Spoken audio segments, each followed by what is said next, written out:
Imagine, just for a second, that you are exactly 17 years old. You haven't chosen this path, not at all, but your father has looked over his financial ledgers, checked the calendar, and decided that 1888 is your year.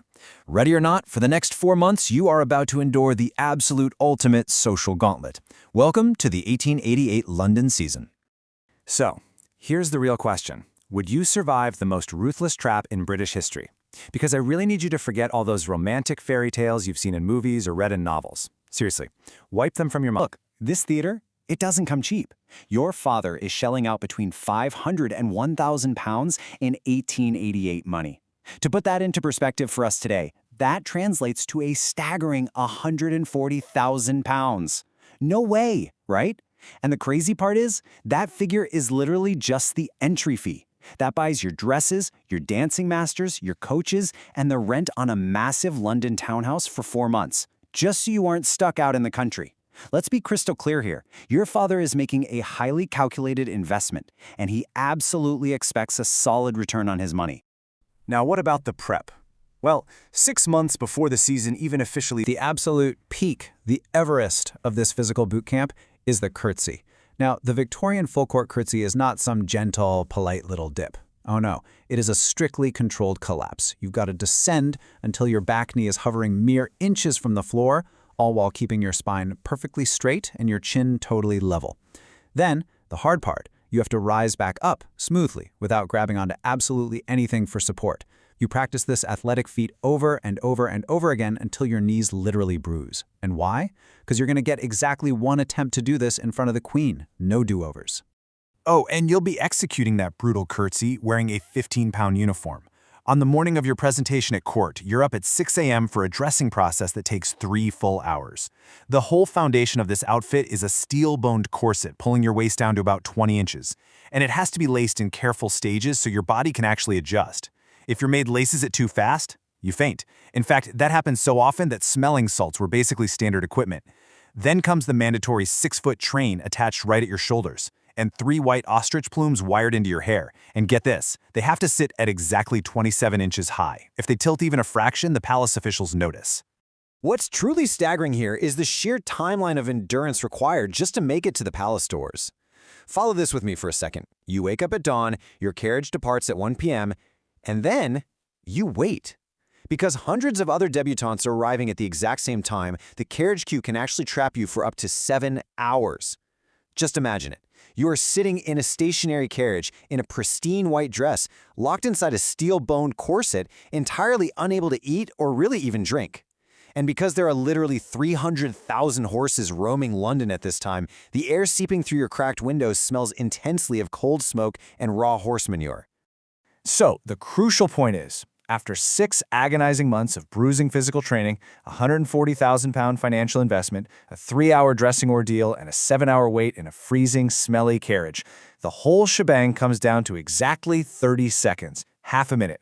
A palace official calls your name out, you walk into the throne room, you execute that bruising curtsy, you kiss the royal hand, and then you have to walk backwards out of the room, managing that entire 6-foot train with your left foot without ever turning your back on the monarch.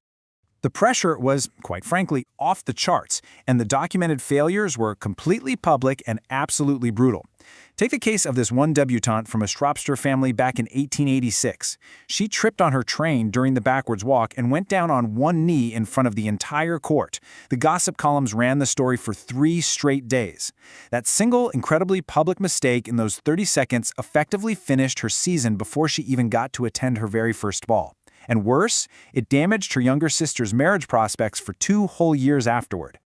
Okay, so let's say you somehow survive the palace presentation. Next up, you transition into the social balls. And the absolute pinnacle, the VIP section of this world, is Almach's assembly rooms. But gaining entry isn't about how much money your father is throwing around. Getting in requires a voucher. And that voucher is controlled by 7 highly secretive aristocratic patronesses. You cannot buy this voucher. You cannot inherit it. These women meet privately and just decide your fate without any explanation whatsoever. If they decide you are insufficient and you don't get a voucher, your season is declared a total failure before it even begins. Now, if you do manage to get in, well, congratulations. You're now facing a whole new set of ruthless rules. Inside these balls, it was pure, unadulterated psychological warfare. Every single dance is a binding contract written in pencil on your dance card. Dancing twice with the same man, that signals serious intent. Any more than two is a near declaration of marriage. And any empty slots on your card, that's a public failure, quietly counted by the matrons sitting along the walls, who immediately report it to the gossip columns by morning. And perhaps the most bizarre detail of it all? The food at Almack's was spectacularly bad. We're talking weak lemonade and dry cake that was literally described as slightly sweetened sawdust. Why? To establish dominance. It proved Almack's didn't need to impress you, you needed to impress them. But what if you fail? What if you don't secure that proposal? Well, you might try again next year as the whispers start to circulate. But fail a second time? The word spinster begins to follow you around like. Compare these grim realities for a second. Winning versus losing. If you win and get married, you might score a tiny allowance of 50 to 100 pounds a year for personal expenses, what they called pin money. But, as we covered, you completely lose your legal existence. But if you lose, your options are agonizingly narrow. You might end up becoming a governess, earning a meager 25 to 50 pounds a year. And that leaves you trapped in this punishing social limbo. You were educated enough to sit in the family drawing room, sure, but you were paid SAF. You become living, breathing proof of what the season's machine does to the women it rejects. And this brilliantly illustrates the whole facade. It completely strips away the romantic myth we've all been sold. Seriously, forget the silk, the candlelight, and the swooning romance that history books and period dramas love to focus on. The harsh reality was a rigorous, exhausting process of, let's be real, livestock evaluation and legal erasure. The pristine white dress just meant you were available. The perfect curtsy meant you were officially certified for market. The season was, at its core, nothing more than a well-oiled machine built by Victorian society with exactly one function: moving a woman from her father's financial ledger straight into her husband's. So I really want to leave you with this provocative thought to chew on. The next time you sign your own name on a contract, or keep your own hard-earned paycheck, or decide we are going out tonight without asking your dad, or heck, even simply drink a glass of water without having to wait for someone else's permission, will you remember the cost of 1888?